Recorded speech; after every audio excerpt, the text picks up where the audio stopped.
Welcome to another episode of The Watchdog. Here we are after 100 days of genocidal war on Gaza. The Israeli forces have committed all manner of indignity on the people of Gaza. We've seen unspeakable crimes, things which I'm sure we all wish we never saw, things which are indelibly marked on our minds, things which have entered our dreams, things that have entered our daily lives. When we see these images of people clinging on to that which they hold most dear and watching it slip away from them in front of their eyes, how could we not apply these experiences vicariously lived through the screen onto our own lives? How could we not look at our own loved ones and imagine that their lives were so callously taken by this experiment in technological advancement, the introduction of technology to human flesh? How could we not absorb those images and be forever altered and changed? Unfortunately, we exist in a space where information is carefully managed, the parameters of acceptable questioning is stringently policed. For that reason, there is a significantly limited amount of information out there about the role of our governments in all of this. I would make the assertion at this stage that the most supportive governments in the world of Israel's genocidal war on Gaza are without a doubt the United States, Britain, and Germany. There are material reasons for me to say that. I believe that in terms of the work that has been done across these 3 months of hell, there's been really nothing quite close in terms of examining the British role in this war to what Declassified UK has done and Matt Kennard particularly has done. So I think it's great that we're joined by Matt today to talk about what he's found out through asking the right questions and looking in the right places and been able to discern and then form some sort of understanding for us of what exactly Britain's role has been. Britain is an expert in PR and managing perception. And the British military puts a lot of resource into managing people's perceptions. They even view it as, informational warfare being one of the key operating theaters. And that is what makes the type of journalism that Matt is doing even more important, because these are not questions being asked by anyone else in the British media sphere. So, Matt, thank you for joining us today on The Watchdog. To start with, I'd just like to ask you, what have these last 3 months meant to you? We've lost so much beauty and so much humanity across these last 3 months. We've seen the degradation of so many things. And I'm sure this period has been harrowing for you also. How have you seen these 3 months? Well, on a personal level, I feel like I'm changed, but I think everyone who's been involved in this has been changed because, as you said in your opening, we've seen the worst of humanity, just utter callous mass murder of children, maiming, mutilation, invasions, bombings of hospitals, schools. There are no red lines for the Israelis. So there's no way you can look at that at that length. We're talking about 100 days now, and it's not even stopping at the moment. So there's no way you can look at that and not be changed, in my opinion, because I don't think you'd be human if you could just cast it away. I have also got to know quite a few amazing people from Gaza in London. So that has been a very uplifting experience, actually, at the same time, but has made it more painful because obviously watching it on social media or whatever, it's painful, but there's an emotional distance to a degree because you don't know the people. But I've become very good friends with Ahmed Al-Nouk, who lost 21 members of his family on October 22nd. His brothers, his sisters, all their kids, his dad, all their kids. That means 13 kids under 13. And through him, I've met other people from Gaza who were just amazingly, just powerful individuals. You know, when you think of, I sometimes try to put myself in their place and imagine what it's like, and I can't do it. I just can't. I can't understand how you can deal with that level of loss. But someone like Ahmed, and there's others too, displays an incredible dignity and humanity in the face of all this. So it really, I feel it has taught me a lot about what it is to be human. You know, to see that kind of strength and resilience in the face of this. So there's two sides to it. But yes, the other point is we haven't just watched a genocide take place. We've watched a genocide take place, and our governments give unfailing support for it. Our arms, intelligence, diplomatic. So that changes us as well. Because even the war in Iraq in 2003, it was one of the worst crimes in history. 1 million people were killed. A country completely destroyed. But Bush and Blair niced it up, what they were doing. They talked the talk. The propaganda, at least they said, we're spreading freedom and democracy, you know. Watching the Israelis openly saying, we're going to eliminate everything in Gaza. Yoav Gallant saying, that we're going to withdraw food, electricity, water from 1 million children. אנחנו מטילים מצור מוחלט על העיר עזה. אין חשמל, אין מזון, אין מים, אין דלק. הכל סגור. אנחנו נלחמים בחיות אדם ואנחנו נוהגים בהתאם. And yet still, our governments don't say a word of criticism of them. And not only our governments, the opposition in the US and the UK as well, because you've got Biden in the White House.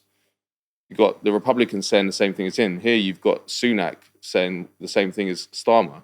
So there's no mainstream or anti-genocide party in this country or in the United States. And that's a wake-up call for all of us. Yeah. We need to change the system from top to bottom. This is a red line. If we don't make it a red line, we lose our humanity. Genocide has to be a red line. So all this is swirling for all of us.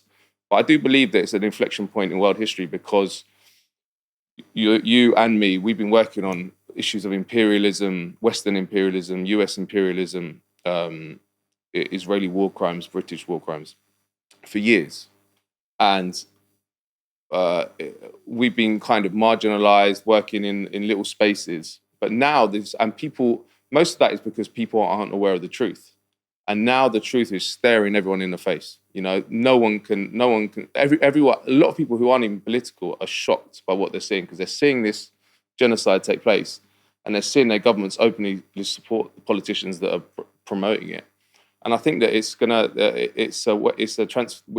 at the start of a transformation. It has to be, in my opinion, because if it doesn't happen now, it's never going to happen because it can't get any worse, really, can it? I mean, genocide's the worst thing that can happen. So, it's been a horrible 3 months. I mean, like everyone, we just want it to stop, you know, so we can start healing the people in Gaza and the situation because the level of pain, the level of trauma is beyond comprehension. And I know that's a cliche, but I actually think it applies. It is beyond comprehension when you think about the level of suffering there. The fact that half of them are kids and that trauma that they'll have for the rest of their lives. if they survive. We failed. We failed. All of us. All of us failed. Humanity failed that we allowed that to happen. So we need to think. We need to think about how we change ourselves, how we change our country, how we change the world, because we can't allow this to happen. Yeah. And ultimately, the notion that Britain upholds specific values, it's permanently discredited. Nobody with an ounce of critical thinking can take those professions to be true. It's a kind of hideous vindication of those of us who ultimately would not have estimated the lengths that Israel was willing to go to for what are essentially fantastical and insanely idealistic ambitions. Because the idea of this project of a greater Zionism, the idea that pulverizing 2 million people with all manner of, from biological to traditional conventional warfare, will compel them to move, and that represents a greater good. You know, this notion in any other circumstance would not be humoured for a second. It would be viewed as really outside the realms of acceptable human behavior. But Zionism, by my estimation, it can't have it both ways. So you can either have this greater Zionism, which also entails, as more and more is becoming clear, the demolishing of Al-Aqsa, the third holiest site for Muslims in the world, and the replacing of it with a temple, which this section of the Zionist movement believe existed twice over the last few thousand years. You can do these things, you can try to achieve these things, but in trying to achieve these things, you will ultimately sacrifice all of the PR that you've built up and these mechanisms that in the rest of the world have effectively silenced people. So while you build up that horrific equation on the ground, you degrade these other things that you've relied on quite a lot over these decades to do what you do. So it's kind of amazing to see, you know, people that frankly did Israel's bidding during the Corbyn years, gladly did Israel's bidding in this country, completely turn around and now start to view Zionism with a kind of criticality which is interesting. So I think ultimately what we want to do today is look into some of your research into the relationship between Britain and Israel. We know that they have a secret military pact. We don't know what that agreement entails in these circumstances. But if you could just start from the beginning, what were the first kind of telltale signs that Britain was a little bit more than a supportive voice on the sidelines? Well, on October 13th, the government announced that they were deploying a bunch of military assets to the Eastern Mediterranean, P-8 surveillance aircraft and other surveillance assets, plus some Navy ships, plus 1,000 extra troops, but they didn't say where. So they signalled and they promoted the fact that they were supporting Israel in its response to the October 7th attacks. But that was early on. I mean, Israel was breaking international law daily at that point, but it hadn't quite got as bad as it. In fact, I think by that point, Gallant had even said that he was going to withdraw all food, and so, Yeah. I mean, major war crime, obviously. But I knew that Britain has these extremely important military and intelligence bases on Cyprus. Cyprus is 200 miles from Israel, 40-minute flight time. So knowing that, and I have actually been to those bases, I thought, well, it's probably the case that they are using that base to supply and support Israel's genocide in Gaza. And when I say UK bases, like with all UK assets around the world, they're also US assets. So the US has had a presence on those Cyprus bases for 50 years. But the size was never divulged because the UK said, we can't tell you. I revealed it last year, in 2022. I revealed it through a document I had which revealed that 129 US airmen, US Air Force personnel, are permanently deployed to RAF Akrotiri, which is the major airbase. There's also huge amounts of NSA spies across 4 locations in Cyprus, which was revealed in the Snowden leaks as well. So, and I should talk about a bit of history because it is relevant. So Cyprus was a British colony until it got independence in 1960. But it wasn't given independence, really. Britain retained these huge bases, which have a huge air base in the western one, which is called Akrotiri, then these huge intelligence bases in the eastern one, which is called Declassified. But they're not just military installations, they're actually vast areas. They comprise 3% of the landmass of Cyprus, and it's under direct military rule. The ruler of that territory is called the administrator, and he's a military officer appointed by the Ministry of Defence in London. So that's the backstory. So I started looking into what activity was happening from RAF Akrotiri, which is the airbase there, and I saw that there were regular, daily, for 2 weeks, soon after October 7th, military transport flights going from RAF Akrotiri to Israel. These were C-17s and A400Ms, which are huge military transport vehicles. You can put like 3 Black Hawk helicopters in them. They can carry up to like 150 to 200 personnel. So why were they going daily when you got that capacity? And no one reported this, obviously, because the media don't do any reporting that's independent of the Ministry of Defence in this country in the mainstream. So I started totting them up. I just wrote a list of all the ones that were going, and I found that 33 had gone within a month, so more than daily.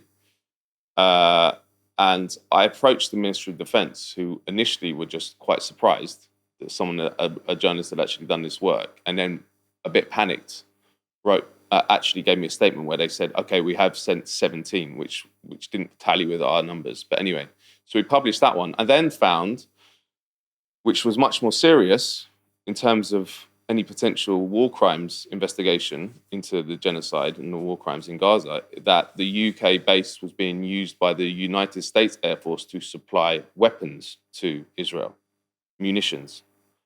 And this was being done in secret. And actually, the Ministry of Defence would not tell me how many American flights were landing, taking off, or what was on them. So we've got this preposterous and perverse scenario where you can find out what UK flights are going to and from a UK territory, but you're not allowed to know what the American flights are. Same with the intelligence. So I published that story. And then a further story was I mentioned the initial 1,000 extra troops that were sent to the Eastern Mediterranean. The government said, we revealed that 500 of those, half of them, were sent to Cyprus, to those bases. And there's already 2,500 UK troops deployed to Cyprus. So why do you need 3,000 troops there if you're just delivering? Eventually they said, we're not delivering lethal aid, we're just delivering sort of medical equipment and it's for diplomacy. It makes no sense. You're sending a C-17 every day. There's not that much medical equipment in the world. Well, there is, but you know what I mean? There's no, it was obviously a cover story. Yeah. And then I carried on doing more and more reporting on this, and it started getting attention in Cyprus because the Cypriots are quite pro-Palestine, and they were outraged that their land, although it's been done from British colonies, their land was being used to facilitate the genocide in Gaza. And it's not a small thing. Haaretz, the Israeli newspaper, said that RAF Akrotiri was the international hub, the international effort to support Israel. And Is that in this latest war? Yeah. They called it the international hub. Yeah. Right. So, and this, again, it's important because not one newspaper in Britain has ever mentioned this. It all happens in the dark. Yeah. As Harold Pinter said in his Nobel Prize speech, it never happened if it's the US or the UK. It just doesn't happen, doesn't exist. And that's how they do their propaganda, with censorship by omission. You know, they just omit all the information. So again, I'm doing all this work, some of it with Mark Curtis, and it starts. So the president of Cyprus is asked about it. The president of Cyprus, Northern Cyprus, is asked about it. Momentum builds. The UK High Commission in Nicosia, the capital of Cyprus, has to make a statement saying we're not using this to transfer weapons, which is true maybe from the UK side, but the US are using it. Then maybe from the UK side. Huh? Maybe. Well, we don't know. Yeah, but they could be lying, or they could be using semantic games. They say no lethal aid, but we might find out later that it's not aid or their parts. They're not exactly. Yeah, that's what I was going to say. Components. But we don't know. Yes, so it could be. But we know the US are definitely. But yes, it's highly suspicious that they're sending huge military transport vehicles every day. Yeah. Also, what personnel are on those vehicles? Because the other point is, on October 27th, the Sun reported that the SAS, the Army's Special Forces, Elite Special Forces unit, was deployed to Cyprus for, it was claimed, help in hostage rescue. Yeah. Right. So that was 28th, the day after, a D notice is sent out by the Ministry of Defence sent to all media editors saying you can't write anything about the SAS Special Forces role in Gaza. And we've never heard a word since. Yeah. So what were those SAS doing? Are they still there? Yeah. Had they been on these military transport flights? Probably, right? Yeah. So there's that whole component. So we're writing about all this. Then there was recently a big protest in Limassol, which is the second city in Cyprus. It's right next to Akrotiri, the British base. Against the British bases. And then a couple of weeks ago, or maybe a week ago, there was a demonstration to RAF Akrotiri where they stood outside and demonstrated it. So you've got both presidents on both sides of the border talking about it. You've got two protests, and you've got the UK government in Cyprus having to comment. Not a single word has ever appeared about any of this in a British newspaper. It's quite amazing, isn't it? Yeah. When you're talking about that level. And there's been it's a major problem for the British now, because the other interesting thing about those British bases is when I went there in 2022, you wouldn't know it was British territory. There's no flags, there's no border, there's nothing, because they want to keep it kind of low level because they don't want to excite the Cypriot nationalism. Because it's not that Cypriots are being taken for a ride, effectively. They've got these massive imperialist bases on their country, and most people don't want that. And if you look at the border, I went to the border with Turkey as well, which is an illegal occupation since 1974. There's Turkish flags all over the hills. It's very obnoxious.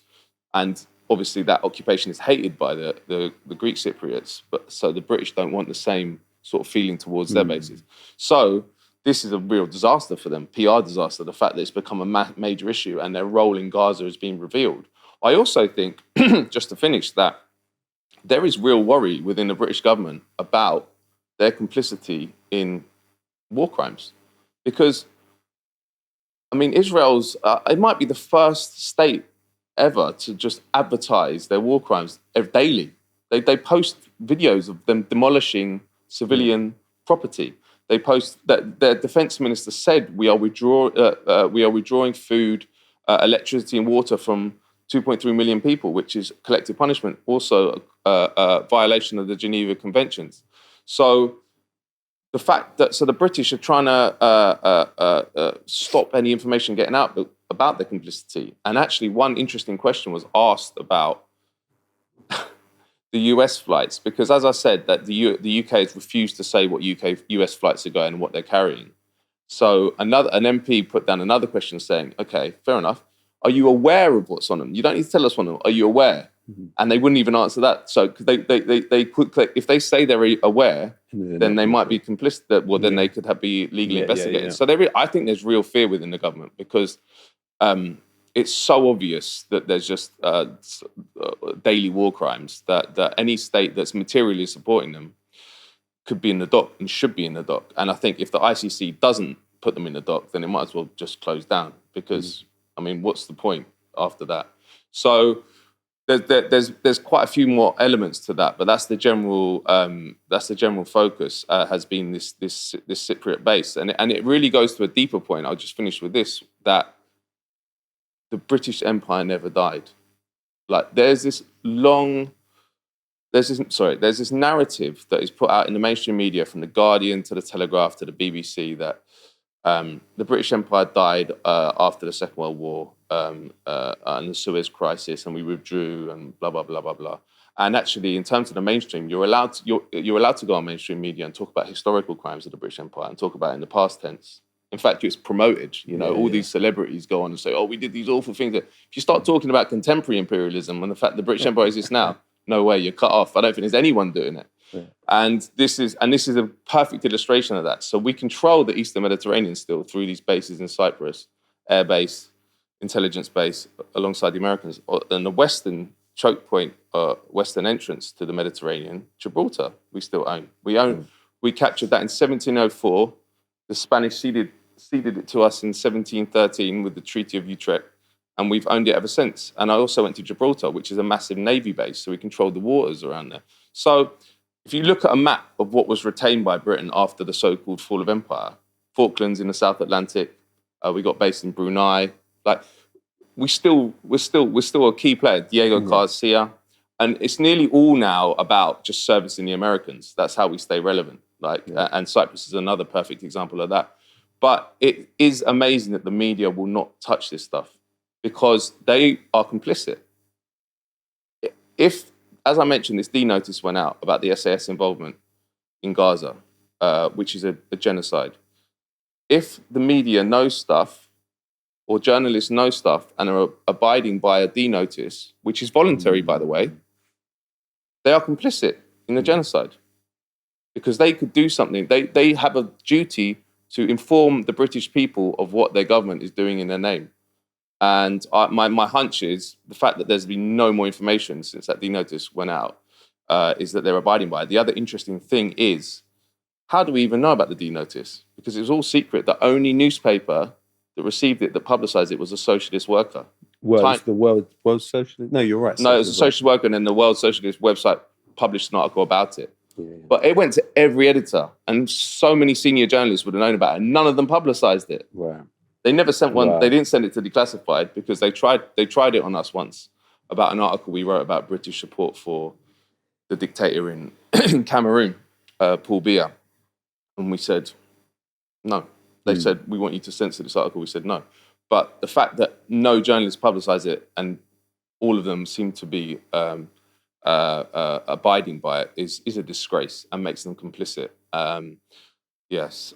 So there's two strands to this, really. There's the deep involvement, military and intelligence, via Cyprus mainly. And then there's the media complicity and not covering it at all, because this stuff could stop if people knew about it. Mm-hmm. The fact is they don't. And Declassified is the only outlet that's published any information about it. I mean, also, when we take into account that from the Apache helicopters that Israel uses to the F-35s to the F-16 uses HUD technology from the BAE systems for its targeting, to even the sniper rifles, Britain has sold Israel not only sniper rifles themselves, but sniper rifle components, that Britain has fingerprints all over Israel's violence. So even if Britain was not selling weapons to Israel while this has been going on, which frankly, No, they are. I think they're selling. They said yeah, they're selling them. They're not delivering the munitions, I guess, to which the Americans are doing. There was a Netanyahu was he said munitions. Exactly. Yeah, he was quoted speaking privately, and he said, "All we need." He was asked about. I think he was talking about like the huge demonstrations in like Western capitals, and he said, "Yeah, we don't need to worry. We just need munitions from the US." But so I think the UK is honouring previous contracts. Yeah, Yeah, and that will go to the US companies who then. But also, it was revealed by The Intercept a few days ago that it seems the United States sent US Air Force officers to help with targeting for what Israel's doing in Gaza. So the level of complicity is massive. German arms sales to Israel in 2023 increased by 1,000%. And in the month of October, they established this fast tracking system through which to process these. I'm sure that the orders are too much, actually, for these companies to keep up with, because this is the scale of what Israel is trying to do in Gaza. You know, you're talking about tens of thousands of tons worth of explosives being dropped on a civilian population. And then with the US and British strikes on Yemen, you are seeing an intervention now to assist Israel in what it's doing. Another part of the story, which no one in the mainstream media has, of course, looked at, is the earliest ships that were being taken in the Red Sea belonged to the Offa family. So whether it was through Zim, which is it's not totally owned by the Offa family, but they're there and thereabouts, but also Zodiac Maritime, which is owned by the Offa family. Now, back in 2011, there was quite a scandal within Israeli society, because one of the richest men in the society, Eyal Offa, had been put on a blacklist by the United States, claiming that his ships had been docking in Iran regularly, thus violating sanctions on Iran. Now, when he was asked about it, he said to a journalist, "This is a matter to be taken up with the Israeli government." Then, when it was due to be discussed in the Knesset, the Speaker of the Knesset was handed a note and cancelled the discussion about it, saying, "I've just received the note from a very important person. We should stop this conversation." So that happens. He then dies. Eyal Offa dies, and he's viewed in this slightly scandalous way. Is this man a traitor? Was he doing business with our enemies? It's then released by the Times newspaper, written by a journalist who came out of the Israeli military. He was alumni of Israeli military, and he asserted that Zodiac Maritime, the shipping company owned by Eyal Offa, was using its ships to ferry Israeli agents across the region and carry out assassinations. The assassination of Mabhouh, the Hamas figure in charge of military procurement, when he was killed in Dubai, 2011 or 10, I think it was. Killings of individuals in Iran, so probably nuclear scientists. That Zodiac Maritime ferried these agents across the seas. In response to the killing of Mabhouh in Dubai, because these agents had used fake British passports, the British government expelled several Israeli diplomats. But you know what they didn't do? They didn't stop that shipping company from being a British registered company. It's a British company, right? Now, the earliest ship, the Central Park that the Yemeni armed forces took belonged to Zodiac Maritime. Who was the company that was tasked with protecting the Zodiac Maritime ships? The company is Ambry. This is an outgrowth of the British Ministry of Defence. It's founded by former high-ranking figures in the MOD, and it's staffed by all former MOD people and British Army people. So what we're talking about here is a British registered company, which is Israeli owned, which it's been asserted by the Times is a front for Israeli intelligence carrying out assassinations in the region, being guarded by an outgrowth of the British Ministry of Defence. So we're talking about one hand, the way that Britain, the United States, and Israel operate in the region is one hand, regardless of what is being said on the political stage, regardless of what is being said in the media. As a material reality, these three actors are acting together in an unprecedented way. In an unprecedented way, you know. I'm sure during the Blair years there was an escalation in British-Israeli cooperation, but there was nothing like this. Not like what we're talking about now. Even when from the American side of things, there's been a British and a American taste this genocide in Gaza, which we just haven't seen. And I agree. There's anxiety and there's nervousness about that coming out, but also what these years and these decades of integration have entailed is also on the other side. You've got the hacking, phone hacking that's carried out by the British police is done with technology from a company called Cellebrite, which is an Israeli intelligence firm, which is founded by former Israeli intelligence personnel, which is headed by an alumni of Unit 8200. They also use something called NICE Systems for their investigations. That's a subsidiary of Elbit Systems. The Foreign Office have also bought Cellebrite technology. So are we then saying that Britain's external intelligence operations of hacking people's phones could be being carried out with or by an Israeli intelligence firm?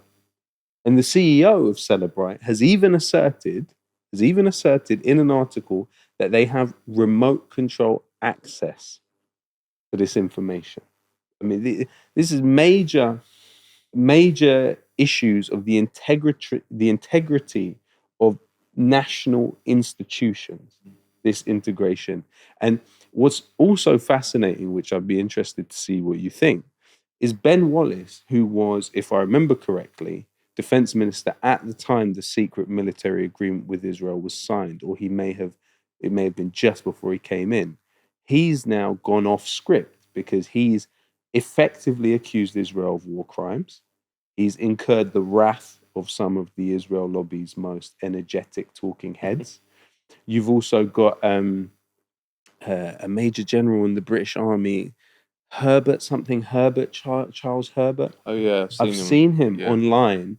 He's getting even more strident in his criticism of what Israel's doing. You've of course got Alicia Kearns. You know, Alicia Kearns, this real column of the British establishment, long-term British establishment. You know, somebody worked for the Foreign Office, somebody that's worked for these PR companies that their customers include the US State Department, that, you know, very highly connected individual.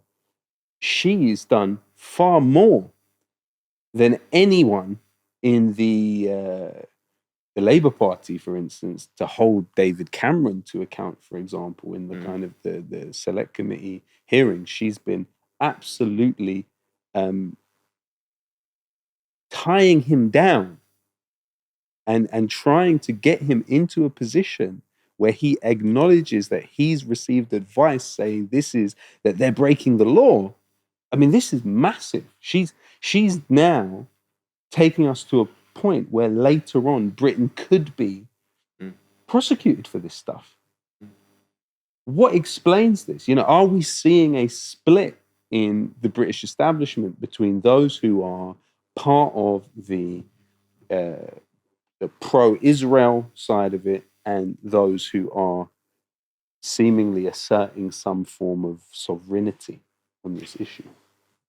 Yeah, I think there is a split, but it's very, very small group who are standing up to it because I think, as you mentioned, some of the evidence, it's out of control. And there was a very important book, actually, that came out that kind of revealed the whole ugly truth. And again, it was a Tory minister, former minister, Alan Duncan, who is not someone I'm a big fan of. But he has a mildly pro-Palestine position, by which I mean he supports a two-state solution and sees the Palestinians as human beings. Even that's not tolerated by the Israel lobby. And I tell everyone to read that book because it got to the point where in 2016,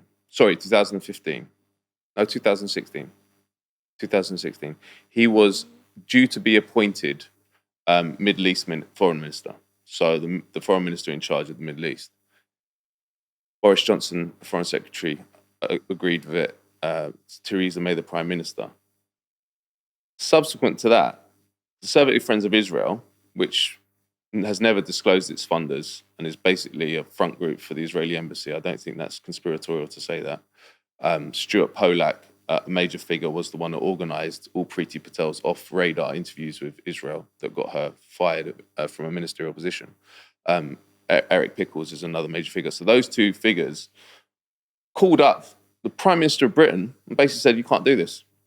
You can't appoint the man you want to be your minister for the Middle East because he's mildly pro-Palestine. What happens? You think in a sovereign country with a prime minister in control of her affairs or his affairs, they say, get out, what are you talking about? What happened? She folded straight away. There's a funny bit in it where he's talking with Boris Johnson, basically saying, how can we make my appointment palatable to the Israel lobby? And they go through various iterations of what this role could be. And then Alan Duncan proposes, he says, why don't I just take on the role, but it doesn't include the Israel-Palestine brief? And they're like, okay, let's do that. But that wasn't allowed. And then in the end, he's not allowed to take it up. And he gets appointed Minister for Latin America in Europe, during which he's a major player in the Julian Assange case.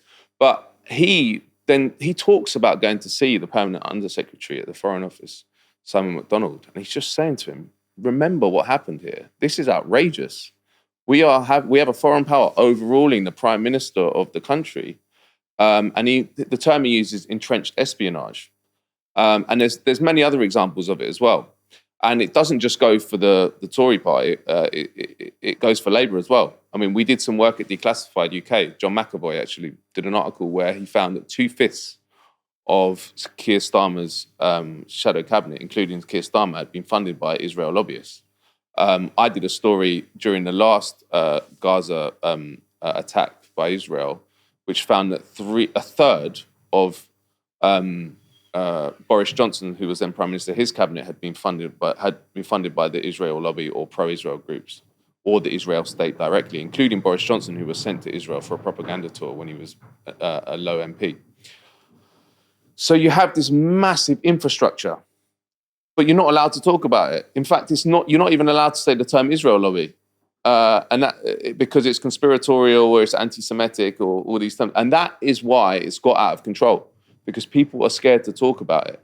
It's not anti-Semitic. Every country has a lobby in this country at varying levels of power and effectiveness. The United States is way out in front. They have 12,000 troops in this country. They control the whole. Their intelligence services basically control our intelligence services. But Israel's up there, way up there. And the Saudis below them, UAE. So we need to, and I think that this needs to be a moment where we start talking about the Israel lobby, because nothing will change. The reason we see such conformity of political support for a genocide is because of the Israel lobby. There's two theories, right, about why do we give such undying support. One is that Israel is an imperial outpost and it serves our interests in that region. And I think that was true at a time. There was the head of Jerusalem, the British head, when during Mandate period, was asked about why Britain supported the creation of Israel. He said, we want a little Jewish Ulster in the Middle East to the term was in a sea of potentially hostile Arabism. Yeah. So, and I think that was true for a long time, that it served an imperial function. But now I don't think that really is the reason. I think that it's moved over more because Israel is a kind of a Frankenstein's monster now. And not everything that's happening is in the interest of Britain or the United States. A British company hacking phones for the Israeli. Exactly. It's dangerous. You will not find Israeli external intelligence or internal intelligence outsourcing their functions to another state-linked company. It's out of control. Would not happen. And actually, there was a good book by John Mearsheimer and Stephen Walt called The Israel Lobby. They're realist foreign policy theorists. Their argument was actually Israel is not in the strategic interest of the United States. And the reason there's such unqualified support is because of the lobby. And I think I kind of agree with their thesis. Because also the other thing is, like, if you look at the Anglo-American empire, we control, like, Sisi and the dictator in Egypt. We control every Gulf state. We've got huge bases, like access to bases. We don't need this tiny little country in the same way that we used to, I don't think. But that's a debate that needs to be had. But anyway, what's clear, regardless of where you stand on that debate, is the Israel lobby is out of control in this country. Get this. Who do you think monitors the London water system and passes on the information to Thames Water? Who gets that information first? I don't know. A company by the name of Tadaku, based in Tel Aviv, founded by Amir Peleg, who is alumni of the Talpot unit in the Israeli military. They monitor the London water system, and he has this amazing puff piece, the BBC, they interview him, and he says, none of us have a history working in water. They all came out of the Israeli military. And so this company traces what's happening with the water system here, and Thames Water relies on it to pass, and that's since 2011. Now, I'm not saying that there's necessarily anything untoward or that there is anything untoward, but that's a level of access to the infrastructure of another state which you can't imagine happening. If this was, imagine this was alumni of Russian intelligence having access to London's water system. It's inconceivable. And the important point is as well that it's not an ally. Yeah. It's a hostile foreign intelligence agency and operation. Yeah. They try and take down MPs that don't support them. Yeah. They're doing all sorts of underhand interference, which was exposed, a lot of it in the Al Jazeera documentary, The Lobby. Yeah. So it's a serious situation. And Alan Duncan there was a film of Shai Massot, who was the Israeli diplomat, who was being recorded secretly. He said, he used the words, we will take down He Alan said, Duncan. can you help me take him down? Yeah. And get this bit. There are few companies more symbolic in terms of the backbone of British infrastructure than British Telecom. Okay. The top shareholder in British Telecom today is a gentleman by the name of Patrick Drahe. Now, when he increased his stake to become the largest shareholder, it sparked a national security investigation by the British government. They didn't say why. They didn't say what they suspect him of doing or being. But then you look into his background, he's a French-Israeli billionaire and the owner and the founder of the I-24 news channel. I-24 was the original source for the 40 beheaded babies lie post October 7th. I-24 employs almost exclusively former Israeli military and intelligence personnel, and it was found by a Haaretz investigation to be a proxy for the Netanyahu family, not even just the Israeli government, but the Netanyahu family. In addition to that, he owns a French TV channel called BFM. Now, this channel has been found to censor pro-Palestinian points of view, to host on it Israeli military figures who are presenting themselves as civilians. in addition to that, he bought the newspaper, the Liberation newspaper in France that was founded by Jean-Paul Sartre, and replaced the editor with alumni of Unit 8200, an individual who wrote a book about Unit 8200. So this is now the top shareholder in British Telecom, and it was deemed suspicious enough for the British government to have an investigation on the basis of national security. You don't have it going the other way, really. I mean, I guess you may have people who are dual citizenship, who own companies, possibly. But I guess there's one thing I wanted to talk to you about as well, is where are we getting the figures for the amount of British citizens that are going and fighting in Gaza for the Israeli military? What do we know about it? Well, the British government won't say. Right. They don't keep track of it, they said. They were asked in Parliament. But they do. David Cameron last week said how many British hostages were in Gaza with Hamas, and that was 2. And the story I did this week was that 50 surveillance flights have been flown from RAF Akrotiri in Cyprus over Gaza since the beginning of December. More than one a day. Some days there were 3. And one of this R1 Shadow plane's specialities is target acquisition. Yes, and the UK military says these are only to help with the rescue of hostages, right? We've got 2 hostages there. You're flying 50 flights, spy flights that we know about. But also bear in mind that one of Israel's military objectives is the rescue of hostages. Yes. So what you're actually saying is that our objective with these flights is in line with Israel's military objectives. Yes, and I think that it's clear that it's much bigger, and that as you say, the semantics of it mean that it could develop into all sorts of intelligence sharing for targeting and bombing and all sorts. It's just interesting that they won't say it. I think for legal reasons as well. Again, Also it goes to the point you're talking about.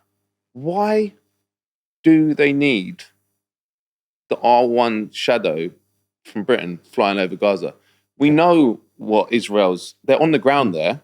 And what they have notorious surveillance capabilities over the whole of Gaza. They know everything that's going on there. Yep. They don't, and my hunch is, I think they probably said to the Brits, we need to look like we're an alliance here, that we need supporters. Can you fly some surveillance for us? What I think also it could be is that military pact, it stipulates a certain amount of participation in any of the wars, any of these sites. Well, we should talk about that, because in December 2020, Britain signed a military agreement with Israel, which will never be made public. So we have no idea what is in that, which is a complete outrage. But the possibility is that it requires Britain to defend Israel, so in inverted commas, if it comes under attack. That's because it's suspicious that it's at a higher degree of classification than other agreements. Why? And it's true that you're saying these UK actions might be obligated in that agreement, and we need to see that agreement. In fact, myself and Mark wrote an article early on in Genocide with a list of things that the ICC should do to investigate UK ministers for war crimes, and one of them we said you need to see that agreement, because we need to know what it obligated the British to do, because it probably means that it does obligate them to share intelligence. It could be that they on the ground personnel. I mean, it's highly likely. I don't think it's conspiratorial to say it's highly likely the SAS are in Israel. They might be on the ground in Gaza. We don't know. But there definitely would be an advisory role. Could be a combat role. But this is serious stuff, because this is all happening in the dark. Again, special forces is completely outside of democratic oversight. Completely. We don't know where they are. We're not allowed to know where they are. It is amazing to try and get information about this, because, as I say, with Britain now, and it's not just the Israelis, it's the Americans as well, there's some democratic and information mechanisms to get information from the British state about UK activity. But on all the territories that we operate on, and on all the facilities that we operate, you can't get any information. You can't get information about what the Americans are doing on them or the Israelis, which is weird, right? We should have access to what foreign powers are doing on our territory, and it goes to what you're saying. I think a lot of these times the British state is held captive by the Americans and in the case of Gaza, the Israelis. I think that the other thing is that the media, the fact it doesn't report this stuff, allows Israel to continue doing it. Like all the stuff you're mentioning, that would outrage people who like to think they live in a sovereign country. And it's amazing, isn't it, that you have years and years of Farage banging on about the EU and his ilk going on about we need to make Britain a sovereign country again. They've never, ever mentioned the US that occupy our country across 11 bases. They've never mentioned all the stuff you've mentioned about Israel. They've never mentioned the fact that Alan Duncan's his appointment for a ministerial appointment was overruled by a foreign power, the Israelis. Never. So we need to change that, because not only do we need to make Britain a sovereign country, which it should be, and responsive to its people, but we need to make sure that we aren't involved in heinous crimes like Gaza to aid countries that have a sway over our government. I think that the Gaza genocide has really revealed a lot of stuff about the empire, about the different lobbies, about where power lies in our society. Because even the Cyprus bases that we've been talking about, barely anyone even knew that we had bases in Cyprus before this whole thing. And now it's become a major issue. Even a lot of Cypriots didn't know it. The funny thing was, when I went to the bases, or when I went to the UK territory, I was interviewing tourists and Cypriots. And some of the Cypriots said I didn't even know I was on UK land. So this is all raising... They've had to kind of come out the shadows to get this done. And they've had to smash the system as well. Because no one is going to believe in international law now. When you watch the TV every day and you're watching Israel bombing hospitals, schools. Yeah.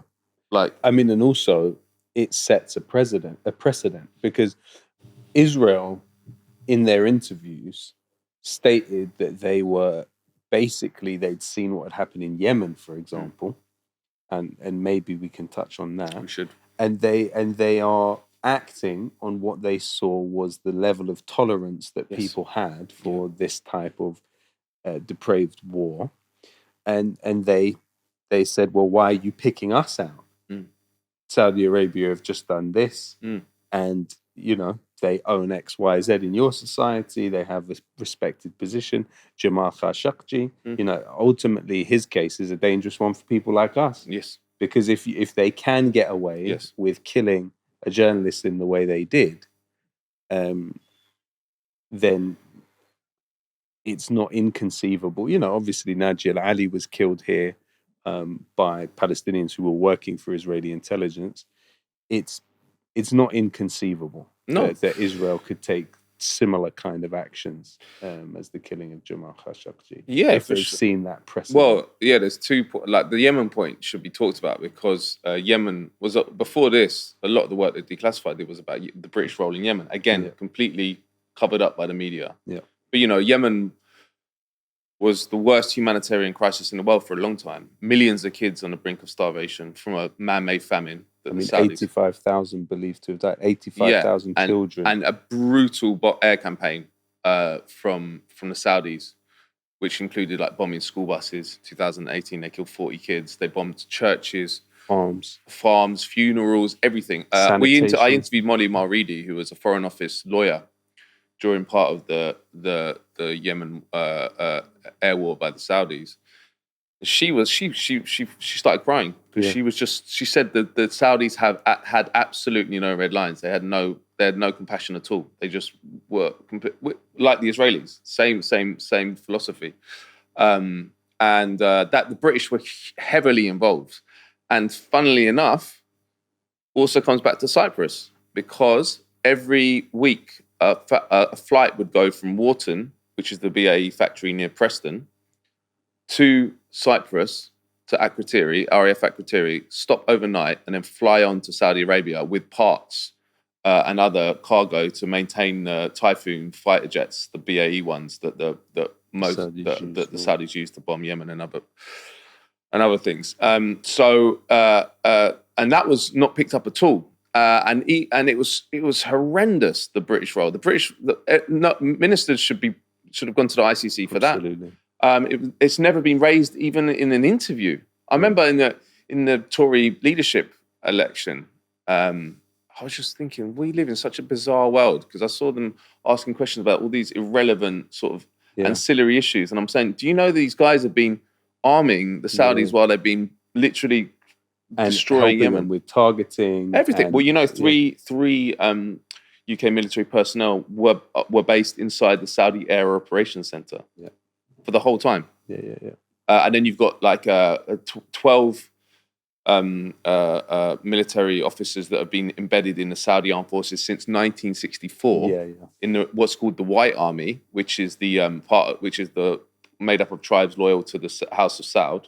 So that the Brits were basically put in there to make sure that there could be no threat to the dictatorship from democratic forces or whatever to keep them in power. And they're still there. Their role in the Yemen war is actually unclear. The other point, the other story we did at Declassified, was we revealed that a secret detachment of 30 UK special forces were operating in Yemen. In the east of the country. Again, even in 2021, you revealed that there was something like 30. Secret detachment at the airport. And never written about in the media. No. And so you have these you have a whole world, a whole system that is untouched. And we get fed the froth and the distractions and the slogans and no one ever is aware. And it's not like, that story was done through sources, but a lot of them are done through open source stuff. It's not because we have especially amazing sources. It's because the other journalists aren't looking to do anything which contradicts the government narrative.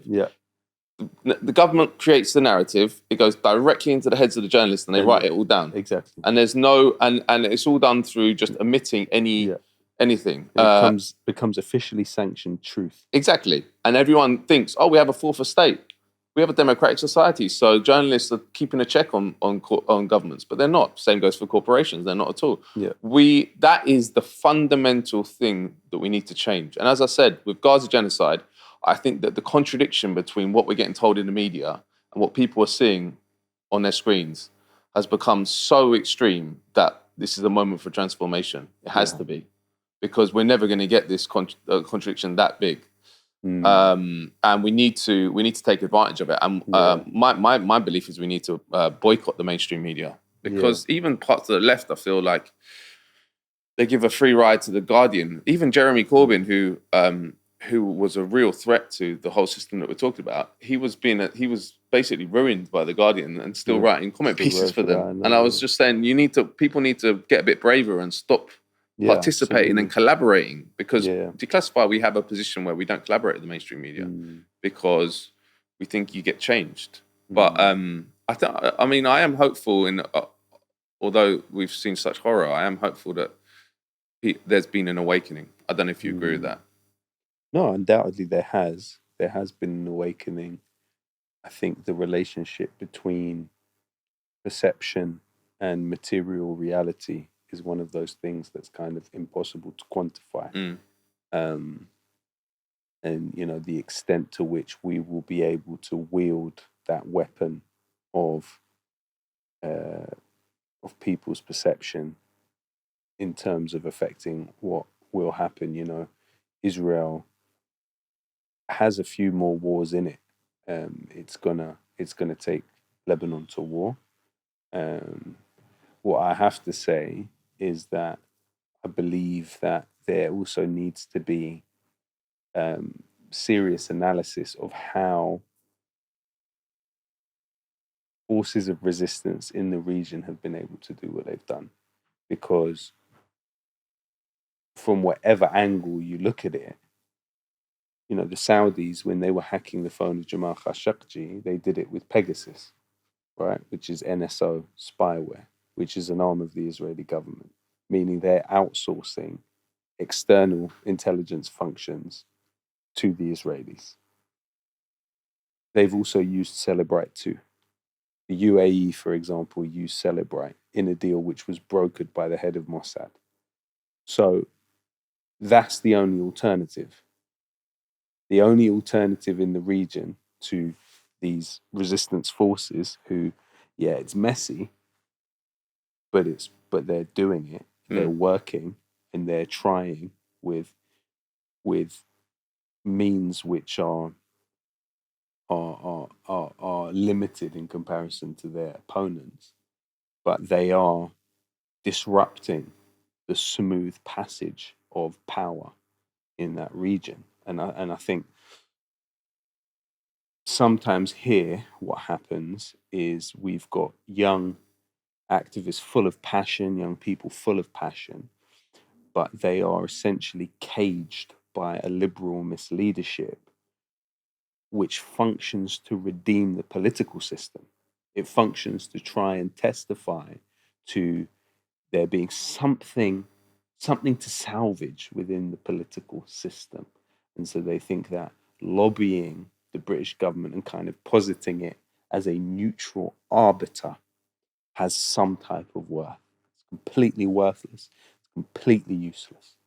And so I think people here underestimate the significance of their role historically. And I don't mean that in the sort of kind of self-flagellating way of, oh, every British citizen is responsible for the Balfour Declaration. That's not what I'm saying. I'm saying that we have to understand that Israel is acting in this society, that we are actually a theatre of war. And that's what the Corbyn years proved absolutely categorically.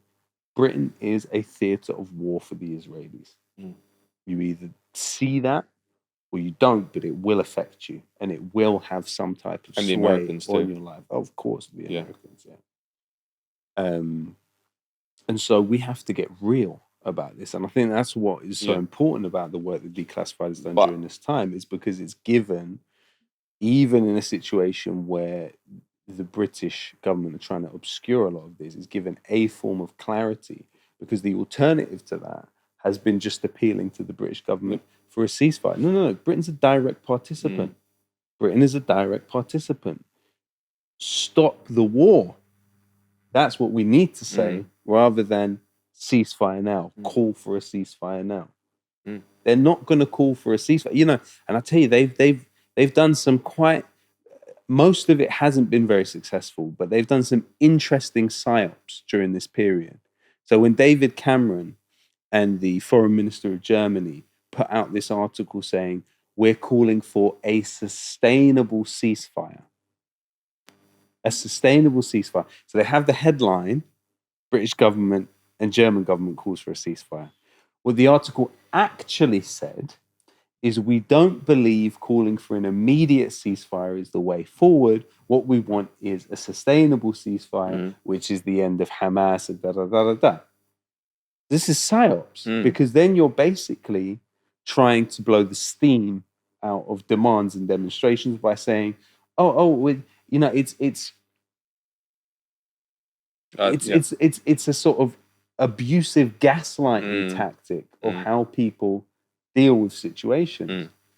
And so they've rolled out these psyops across this time, and you can see the difference between people that read headlines and people that actually read articles, because people then, the European Union did the same, literally did the same thing a couple of days ago or yesterday.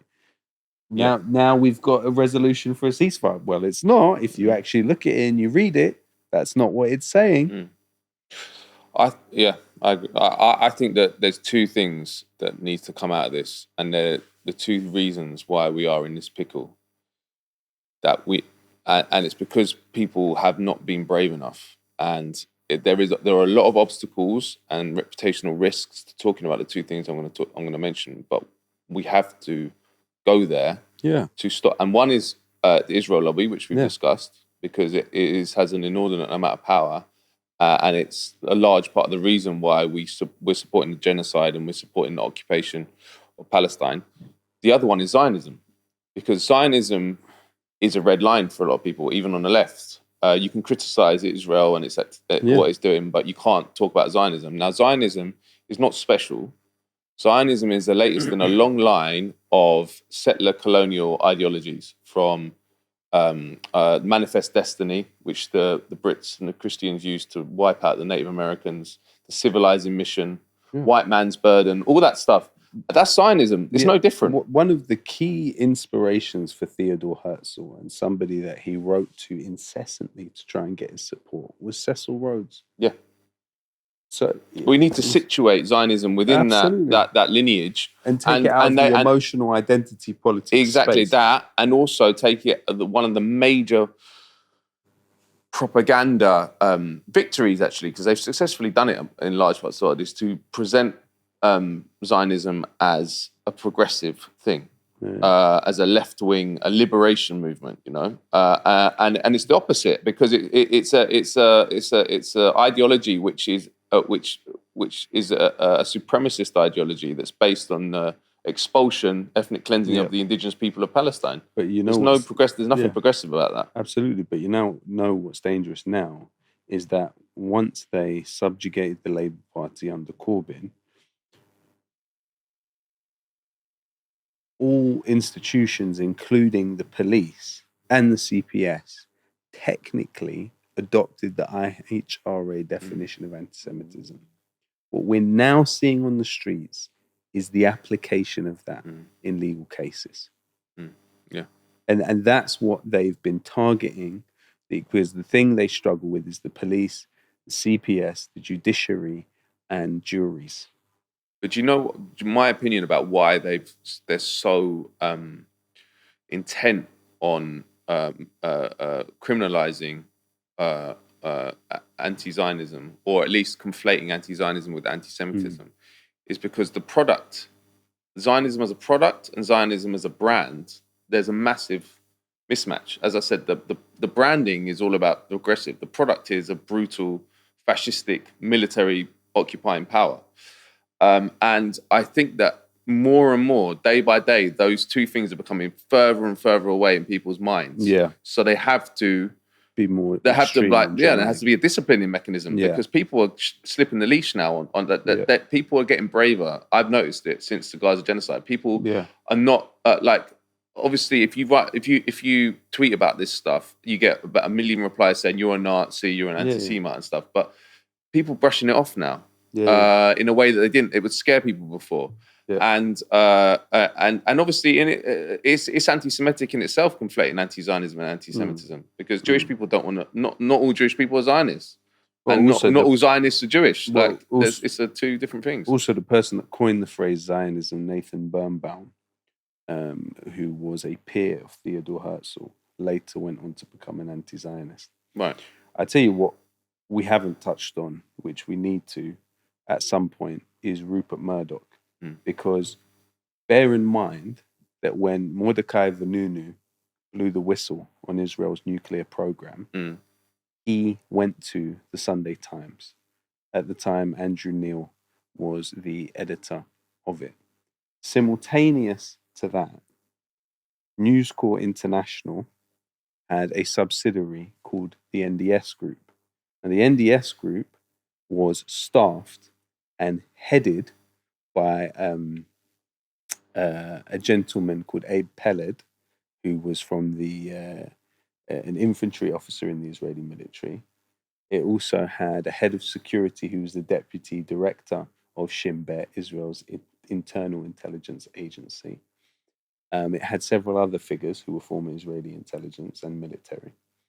And the NDS Group was accused of hacking competitors to Murdoch. Now, simultaneous to Murdoch having this subsidiary, he also owned the Sunday Times. What happens to Mordecai Vanunu? He's under the care of the Sunday Times and Andrew Neil, and he gets kidnapped by Mossad in Europe and taken back taken to Italy. And then. Oh no, he went with the woman to Italy, he went with the woman to Italy. She snatched him. But the woman was probably a spy. Right? Yeah, definitely. So therefore, the Times, as the organization that had responsibility to look after him and keep him safe 100%. At the same time when they had a sister company which was run by intelligence figures. Today, where are we? Talk TV, right? A former producer of Talk TV by the name of Max Parry currently works for the Daily Express. Infiltrated Palestine Action for 2 months, leading to the arrest of 6 Palestine Action figures. A former producer at Talk TV. Talk TV, what is it today? It's Piers Morgan, it's Douglas Murray, it's Vanessa Feltz. We're talking about a whole galaxy of actors who are, whether knowingly or unknowingly, working for Israel's objectives within this society. And I absolutely agree with you. We have to become more forthright. We have to be brave. You know, we have to shame the cowards. Yeah. We have to shame the cowards because they thought that they were all there was. You know, I'm sickened. I'm really sickened. You've got some of the most well-known and respected post-colonial scholars in this country, people who are, up until this happened, would tell you they are some of the greatest minds. I respect them highly. They haven't said a word about Gaza. Not a word. And these are supposed to be some of our greatest minds. I'm sickened. Yeah. I'll never respect them again ever in my life. It's a moment of clarity, isn't it? Absolutely. Absolutely. Everyone's shown where they stand. Because if you're not speaking up now, there's literally nothing that Israel could do that would compel you to exactly. speak up. And also it goes for everyone, right? Because it's not just about Israel. These are red lines that if people are willing to cross, when they come for us, they won't be anywhere either. It's people who we had decades of seminars about international humanitarian law, responsibility to protect, all this garbage. And we're told, and then you have literally them invading hospitals, leaving premature babies to die without oxygen. And some of these people that like sitting and pontificating in seminars don't say a word. It's revealing, and it shows that there's two worlds. Cowards. There's people who are in this because they want to see a better world, and they want to see a world based on human rights, equality, anti-racism. And there's people in it for careers. There are people in it for money. And cowards. And the line has been drawn. Absolutely. Because there's nothing else. Like you can't, if you're looking at your screens at what we've seen for the last 3 months and you are too scared to speak out, then I'll tell you what, you've lost your humanity. I tell you what. During this period, the rapper Dave has reached out to me and has done a project where he's raised hundreds of thousands of pounds for MAP. Stormzy reached out to me and has promoted my Instagram page on his own Instagram page. Now, these rappers, who are, and myself, we're looked down on by academia. Academics would look at us and say, okay, what are you? You're a middle-aged man. Well, I'm not quite middle-aged, but approaching it. Middle-aged man with a silly name. Yeah? Yeah. You can be a rapper in your 20s, you've got a cool nickname, right? You become a middle-aged man with a silly name. Yeah. These academics look down their nose at us and what we do. And they think, oh, well, you know, it's sort of crass, it's crude. Yeah. Both of those two men have done far more to point to what's happening in Gaza than our greatest post-colonial thinkers in this country. I mean, people that I would have quoted with ease to you 4 months ago. It's disgusting. It is. Unfortunately, Matt, we are basically out of time. But before we go, I just want you to speak about the last chance to save Julian Assange from a US Supermax prison. Just for a couple of minutes, if you were able to tell us what's coming up to Gaza. What's coming up in February? Yeah, I'll tell you. It's linked to Gaza, though, because Assange is in prison for rectifying the appalling situation in the media that we've talked about. And rectifying the historical record. And in fact, a lot of the stories that I've been doing about Cyprus and the US role Come from WikiLeaks. come from WikiLeaks. Yeah. And they're not touched by the mainstream media. The mainstream media won't even look because they don't want to know the truth. Yeah. They want to feed you the lie. Yeah. So he is a major figure in history and a hero for anyone who believes that we should base our society on truth and base our society on information that is rooted in proper analysis of how things are going, not government narratives. So they put him in prison. He's been there for nearly 5 years in maximum security prison in Belmarsh. We talked about him before, so I won't go into the details, but he has basically reached the end of the line in the British courts.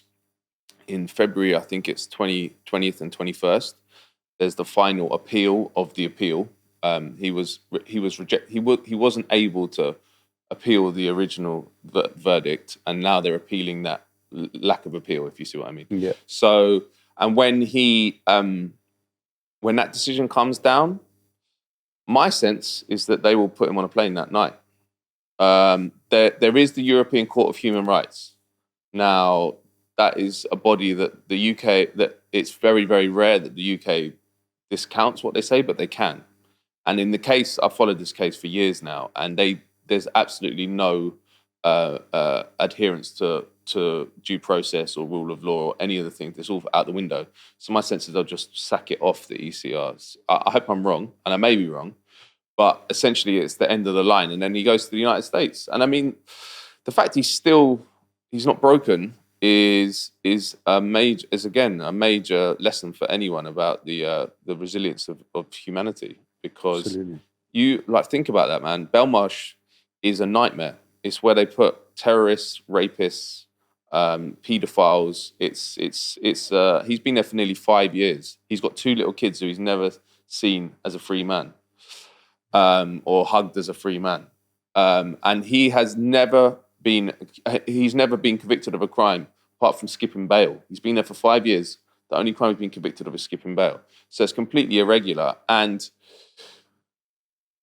we all lose our freedom if he goes, and he probably will go. And it is I'll finish with this. It is a major, like Gaza has revealed how our society works and in whose interests, and the fact that our governments, our oligarchy has no red lines. Same with the Assange case. Everything you thought you understood about how British society works, his case shows it's not true. We don't have an independent judiciary.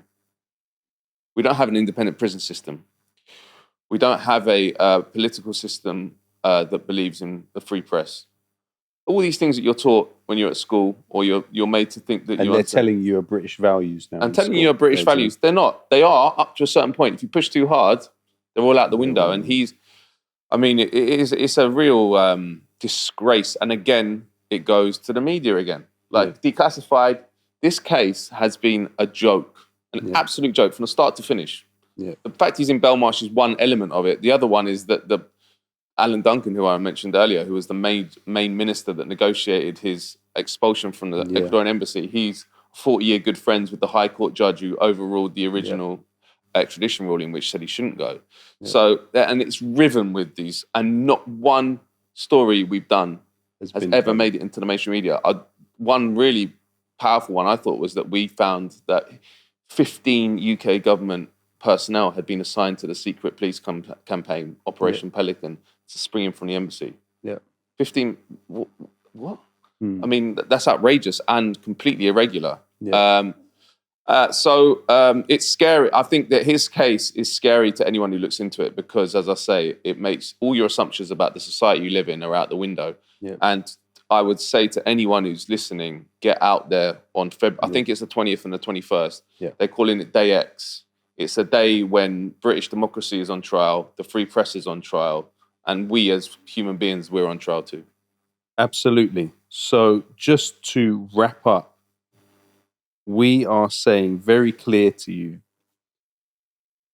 on the 20th and 21st of February, where you will need to be is outside the Royal Courts of Justice at 8:30 a.m. to demonstrate, to protest in support of Julian Assange, who has sacrificed so much for all of us in this room and all of us watching this video now. Julian Assange has risked his life for us. And, imprisoning a person for reporting true information is never justifiable in any context. Julian Assange is a political prisoner. Free Julian Assange now. Let's see you outside the Royal Courts of Justice on February 20th and 21st.